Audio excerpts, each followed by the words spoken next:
Hello dear students, hello and very welcome to the physics lecture. Welcome again for the physics lecture. This lecture is for electromagnetic induction. Electromagnetic induction is your new chapter और इस chapter को हम लोग कब पढ़ रहे हैं? आपने मैग्नेटिक इफेक्ट ऑफ करंट पढ़ रखा है, ठीक है। मैग्नेटिक इफेक्ट ऑफ करंट ये हमारा कंप्लीट हो चुका है, ठीक है।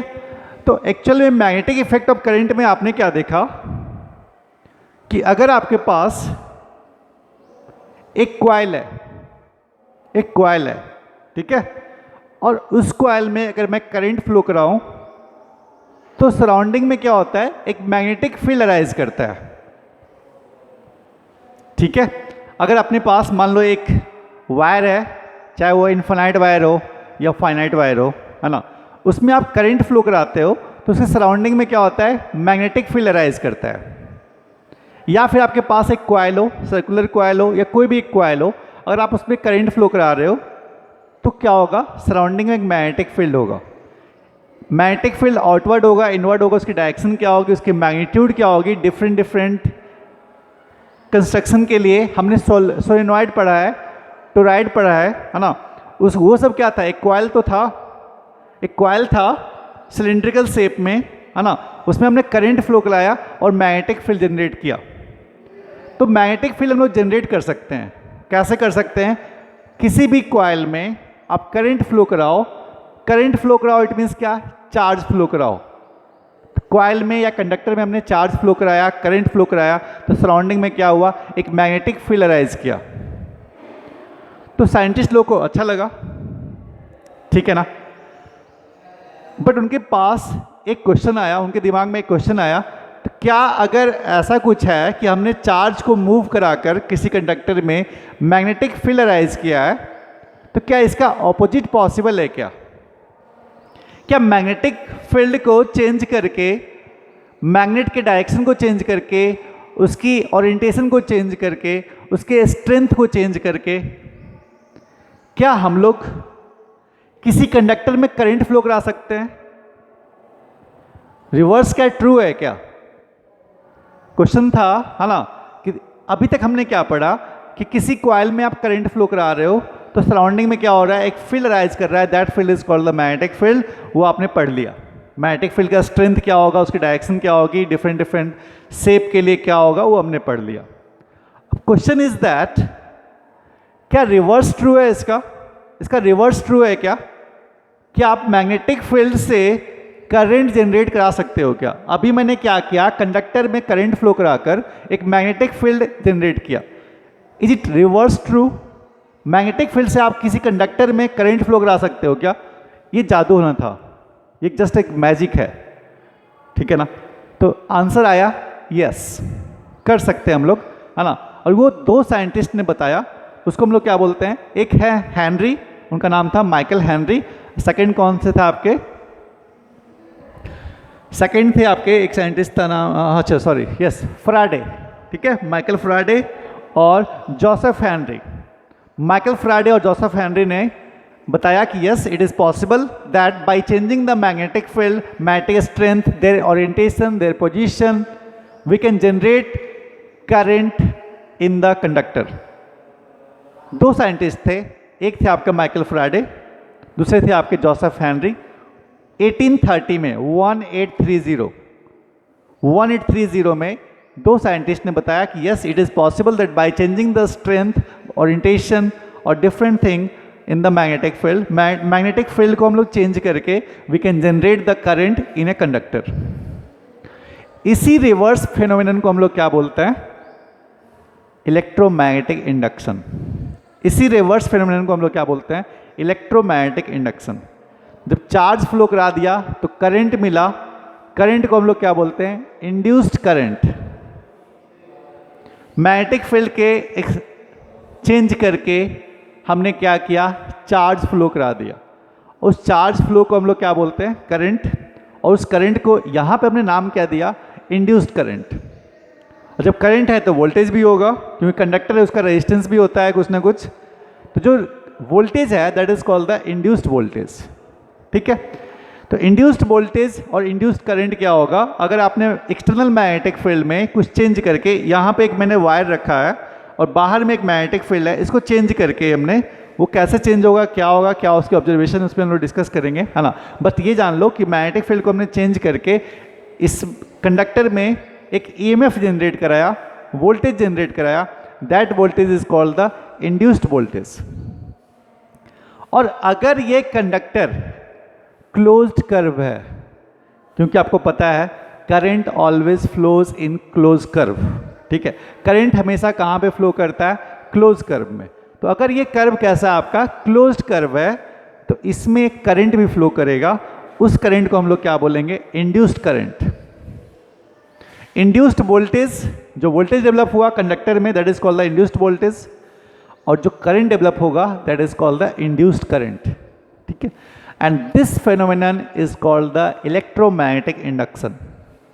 This phenomenon is called the electromagnetic induction, ठीक है। सो रिवर्स फेनोमेनन, हम लोग कॉइल में करंट जनरेट करा रहे हैं, उसको हम लोग क्या बोल रहे हैं, इंड्यूस्ड करंट। वोल्टेज जनरेट करा रहे हैं, उसको क्या बोल रहे हैं हम लोग, induced voltage.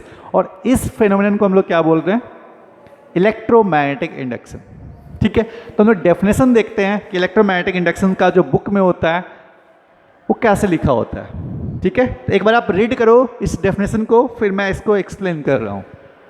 Just read once.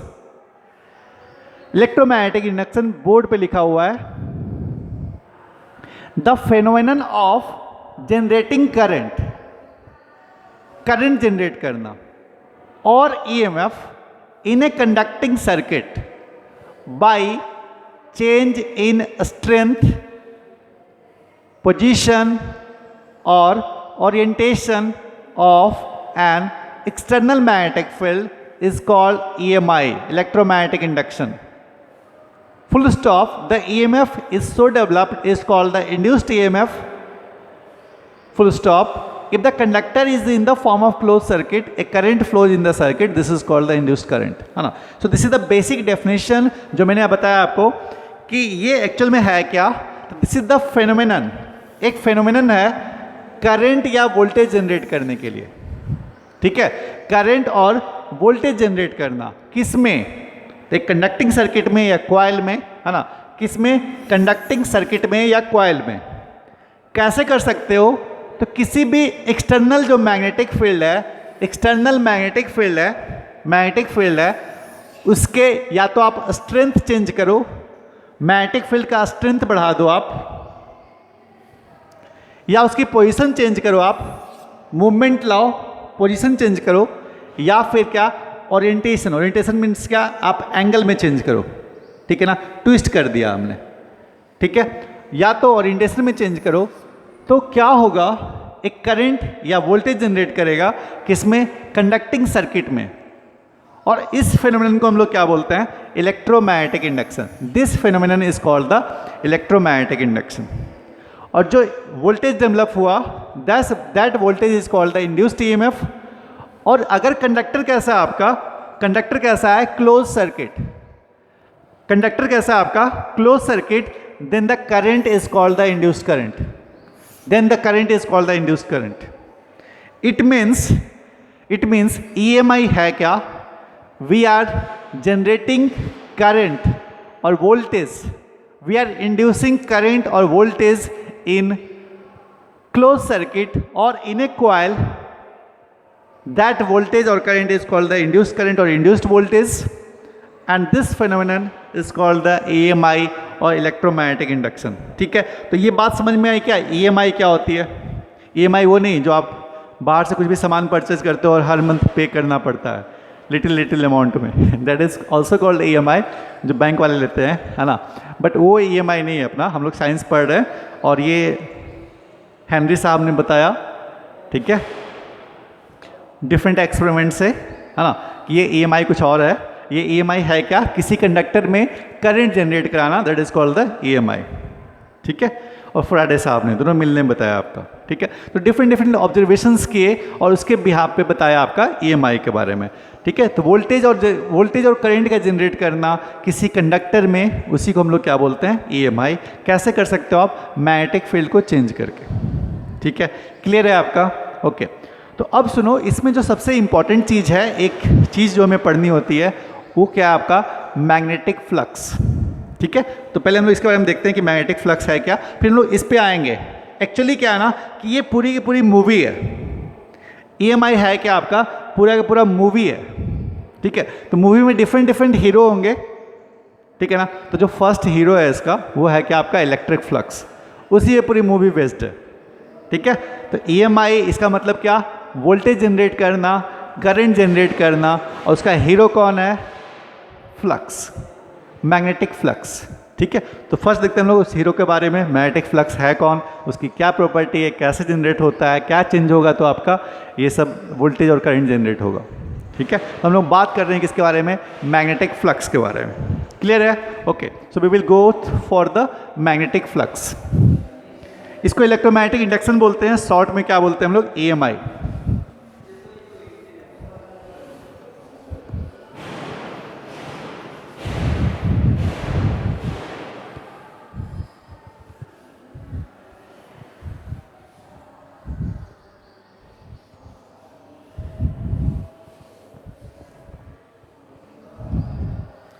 अब देखो, अगर हम लोग डिफाइन करें मैग्नेटिक फ्लक्स को, ठीक है,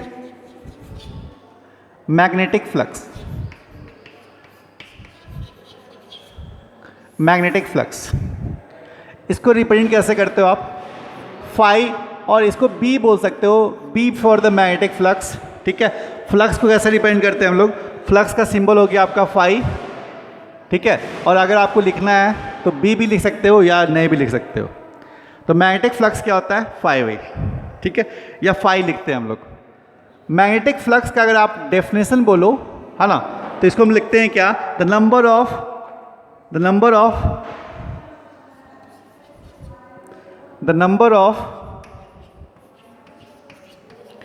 इसको मैं डिस्कस करता हूं, टेंशन मत लो आप। The number of magnetic field lines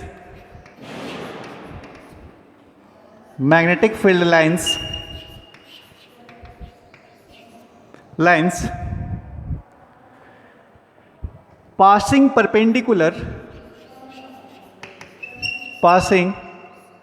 perpendicular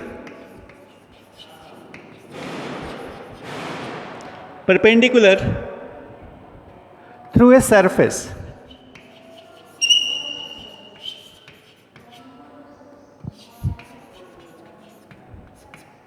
ठीक है, ये क्या है, इसको हम लोग डिस्कस करते हैं कि मैग्नेटिक फील्ड लाइन्स है क्या, मैग्नेटिक फ्लक्स क्या है। तो magnetic flux is the number of magnetic field lines. Magnetic field lines क्या होता है पता है आपको, इसकी प्रॉपर्टीज मैंने पढ़ाया था, है ना। तो ऐसा समझ लो आप, है ना, कि आपके पास मैग्नेटिक फील्ड लाइन्स हैं, ठीक है, और किसी भी सरफेस से परपेंडिकुलर जो क्रॉस करते हैं, that is called the flux. कितने लाइन्स उस सरफेस के परपेंडिकुलर क्रॉस करके, जैसे अगर मैं ये बताऊं आपको, है ना, कि मान लो let this is the magnetic field lines, these are the magnetic field lines.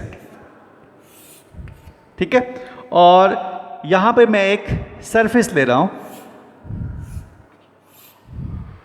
और इसका सरफेस एरिया कितना है, A। सरफेस एरिया कितना है, A, और ये आपका मैग्नेटिक फील्ड लाइन्स हैं, है ना, these are the magnetic field lines. तो बताओ इसमें कितने लाइन्स क्रॉस कर रहे हैं, एक लाइन क्रॉस कर रहा है, ठीक है ना। कुछ ऐसा है आपका,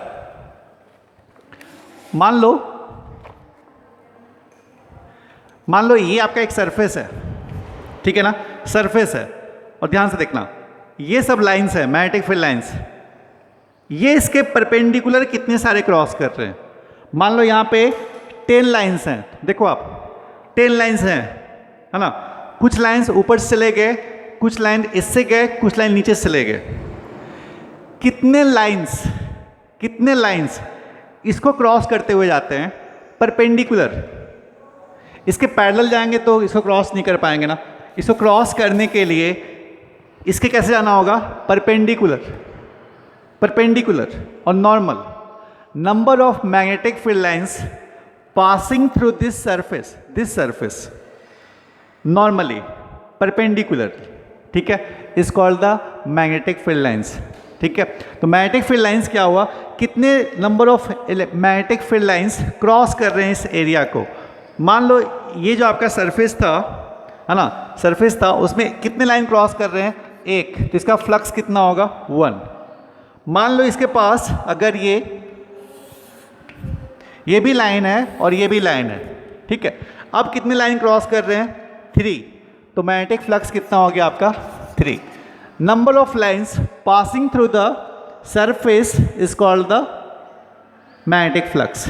मैग्नेटिक फ्लक्स सेम ही है जो आप पढ़े थे क्या, इलेक्ट्रिक फ्लक्स के बारे में, ठीक है ना। इलेक्ट्रिक फ्लक्स और मैग्नेटिक फ्लक्स में कोई डिफरेंस नहीं है, बस वहाँ पे क्या था आपका, इलेक्ट्रिक फील्ड लाइंस थे, यहाँ पे क्या होंगे, magnetic field lines. There is no difference between the electric flux और the magnetic flux except the lines. वहाँ पे कौन सा होगा, इलेक्ट्रिक लाइंस होंगे, यहाँ पे कौन से होंगे, मैग्नेटिक लाइंस होंगे।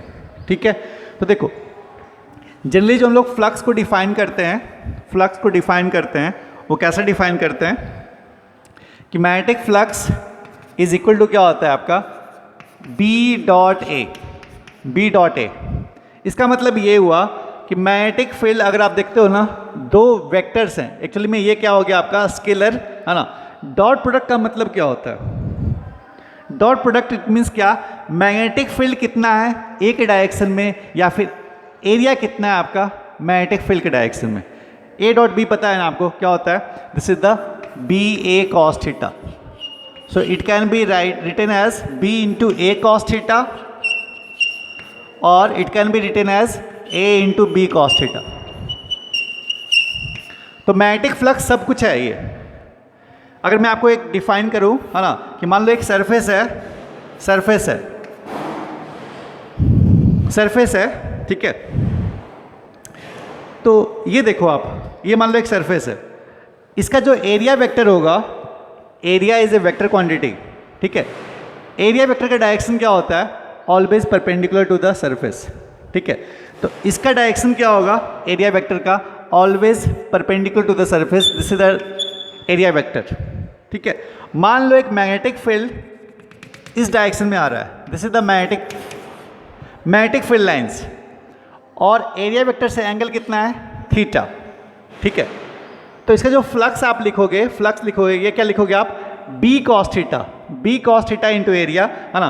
देखो ये कंपोनेंट क्या होगा, मैग्नेटिक फील्ड लाइंस का वो कंपोनेंट जो एरिया की तरफ हो, that is called the B cos theta. ठीक है, तो फ्लक्स क्या होता है,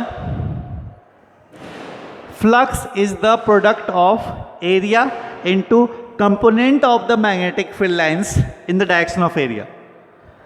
magnetic flux is the product of area into component of magnetic field lines in the direction of area.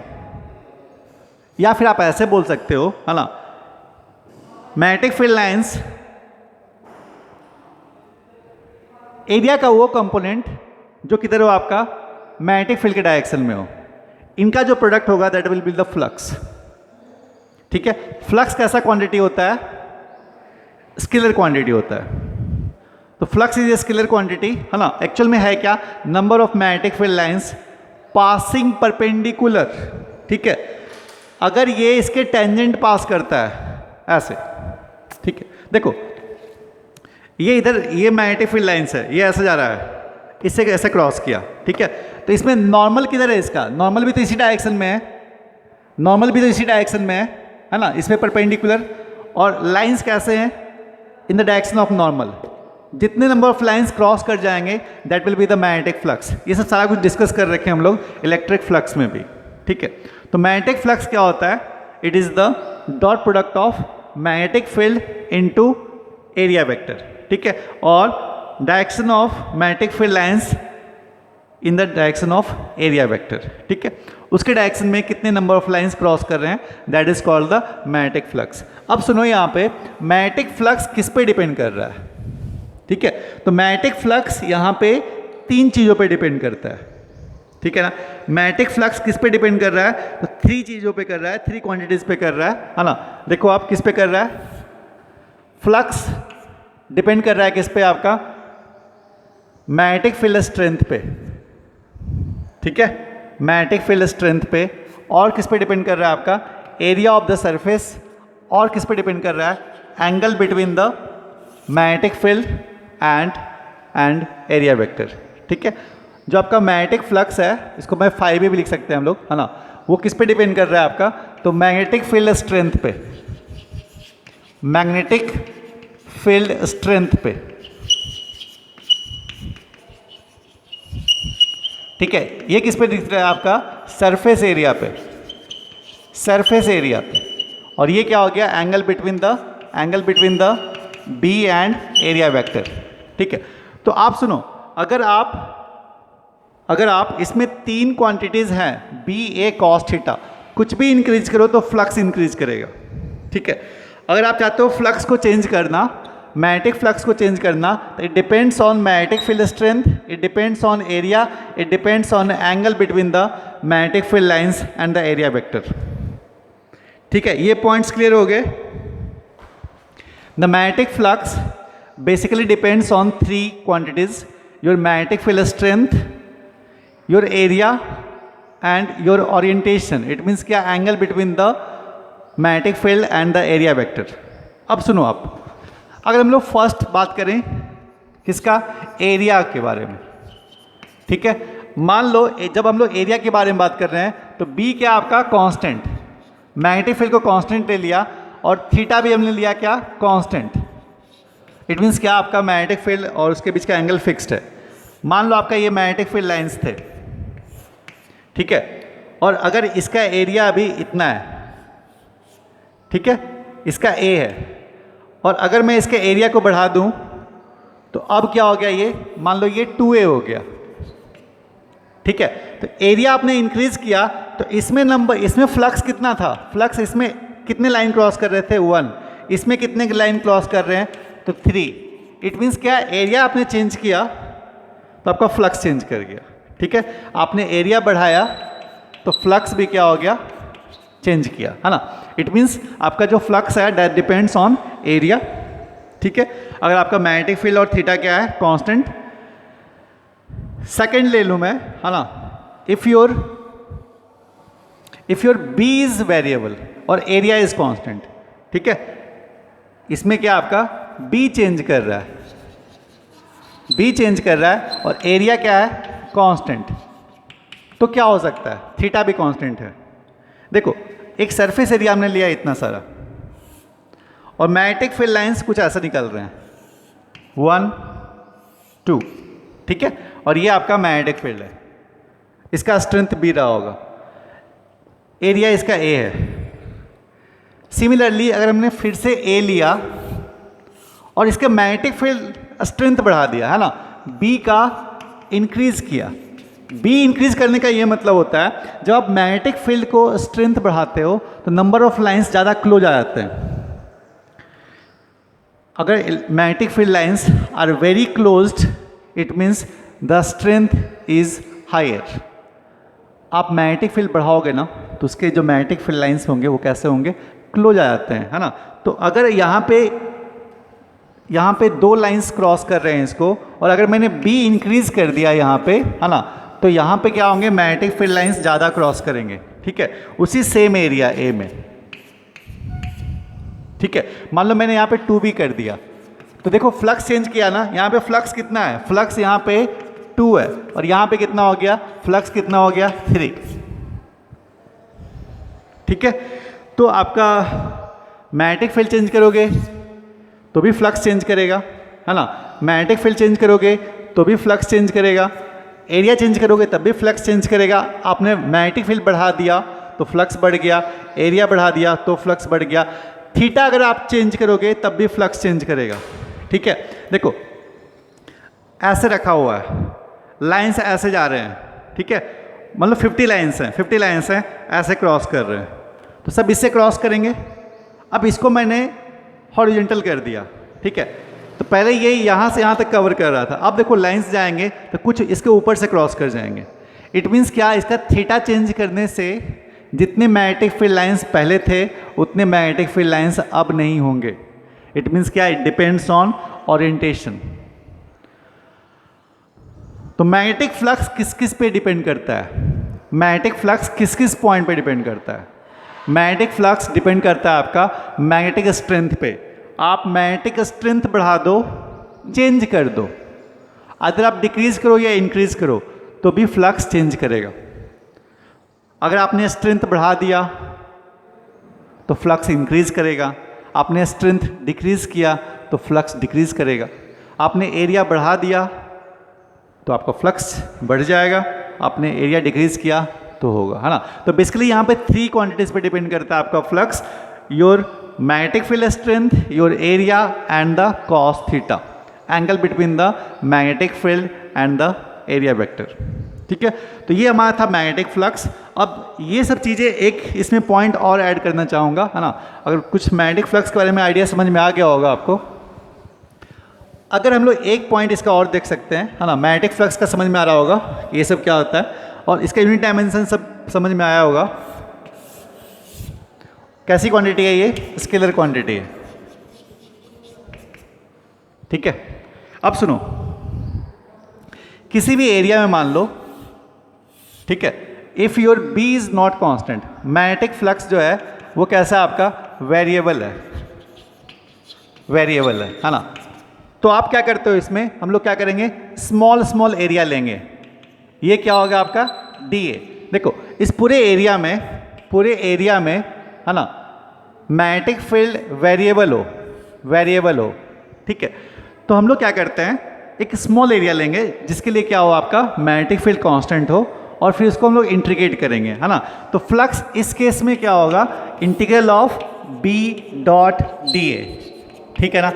यहाँ पे फ्लक्स क्या होगा? बी डॉट डी ए, ठीक है। पूरे एरिया में आप इसको इंटीग्रेट करोगे कब? जब आपका मैग्नेटिक फील्ड क्या हो? वेरिएबल हो किसी एरिया में। तो ये था आपका मैग्नेटिक फ्लक्स के बारे में, है ना। आई होप क्लियर हुआ होगा। ठीक है, तो मैग्नेटिक फ्लक्स समझ में आया कि मैग्नेटिक फ्लक्स क्या था? क्लियर है?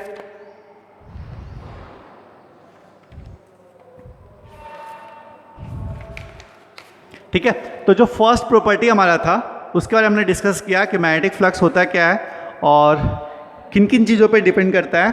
तो मैग्नेटिक फ्लक्स बेसिकली 3 चीज़ों पे डिपेंड करता है आपका, है ना। Your magnetic field, your area vector and your angle between the magnetic field and this one. ठीक है, अब हम लोग नेक्स्ट पढ़ रहे हैं। ठीक है, नेक्स्ट हम लोग क्या पढ़ेंगे? नेक्स्ट पढ़ेंगे हम लोग ऑब्जर्वेशन के बारे में, है ना। जो आपके जो साइंटिस्ट थे हेनरी और फैराडे ने जो एक्सपेरिमेंट किया, उनका क्या ऑब्जर्वेशन रहा।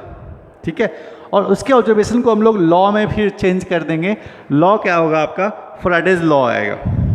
ठीक है, तो इसी में आएगा आपका फैराडेज लॉ।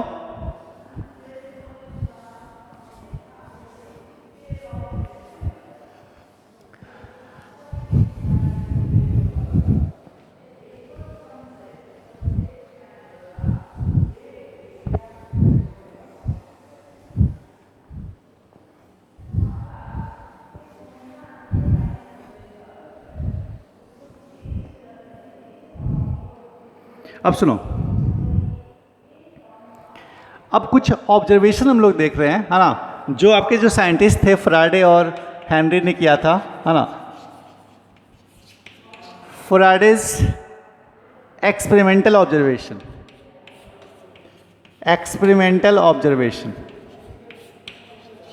सब एक चेन है ना। धीरे धीरे आपको समझ में आ जाएगा कि ऐसा हम लोग सीक्वेंस में क्यों पढ़ रहे हैं और ये सब चीज़ें क्यों पढ़ रहे हैं, सब समझ में आएगा। थोड़ा सा पेशेंस रखो आप, है ना। फैराडेज एक्सपेरिमेंटल ऑब्जर्वेशन,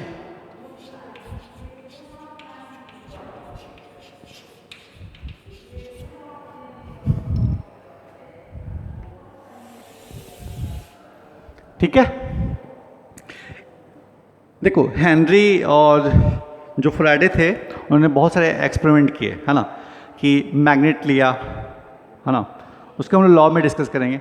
उस मैग्नेट को क्या किया उन्होंने, ठीक है, एक कुछ सेटअप उनका कुछ ऐसा था, है ना, कि एक मान लो, इसको मैं अलग से डिस्कस करूंगा, है ना। एक कॉइल लिया कुछ ऐसा, ठीक है, कॉइल लिया और इसमें एक गैल्वेनोमीटर था, ठीक है, और यहाँ पे एक रखा उन्होंने मैग्नेट, ठीक है, एक मैग्नेट रखा। यहाँ पे मान लो नॉर्थ और साउथ रहा होगा, है ना। तो मान लो कुछ ऐसा रहा होगा, है ना, कि ये नॉर्थ से मैग्नेटिक लाइंस निकले होंगे और साउथ में इन किया होगा, ठीक है। नॉर्थ से मैग्नेटिक लाइंस निकले होंगे और साउथ में इन किया होगा, साउथ से फिर नॉर्थ भी आया होगा, है ना। फिर से लाइंस निकले होंगे और ये साउथ में आया होगा, फिर से लाइंस निकले होंगे, साउथ में आया होगा, है ना। तो एक्चुअल में क्या, जो मैग्नेटिक, ये सब लाइंस हैं कौन से, ये सब लाइंस हैं कौन से, these are the magnetic field lines, ठीक है ना, मैग्नेटिक फील्ड लाइंस। और आप सुनो, इसमें उन्होंने क्या किया ना कि एक रिलेटिव मोशन किया, एक कॉइल रख दिया यहाँ पे। ये एक्चुअल में था क्या, एक कॉइल था, ठीक है, एक कॉइल था। और इसमें गैल्वेनोमीटर लाया ताकि आप ये पता कर सको क्या करंट फ्लो कर रहा है इसमें क्या, ठीक है ना, करंट के डिटेक्शन के लिए कि करंट फ्लो कर रहा है या नहीं कर रहा, उसके लिए हमने क्या किया, एक गैल्वेनोमीटर लगाया, ठीक है। That will give you the deflection that current is flowing और नॉट। यहाँ पे सेटअप इतना ही रखा उन्होंने, बहुत सारे ऑब्जर्वेशन किया, ठीक है। आप ये बताओ, ये इसको आप समझ लो नॉर्थ और पोल, साउथ पोल जो ये है वो एक मैग्नेट है। आप मैग्नेट को मैग्नेट की तरफ मत देखो, समझ लो आपके पास एक टॉर्च है, टॉर्च है, ठीक है। आप देखो टॉर्च दूर है, टॉर्च बहुत दूर है, ठीक है। टॉर्च को लाइट जलाकर आप पास लाओ, दूर लाओ, पास करो, दूर करो, ठीक है।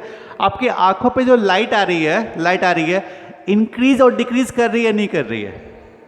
जब वो बहुत पास आ जाएगा तो नंबर ऑफ जो रे आएंगे ना ज़्यादा आएंगे, जब वो दूर जाएगा तो रे डिक्रीज करेगा।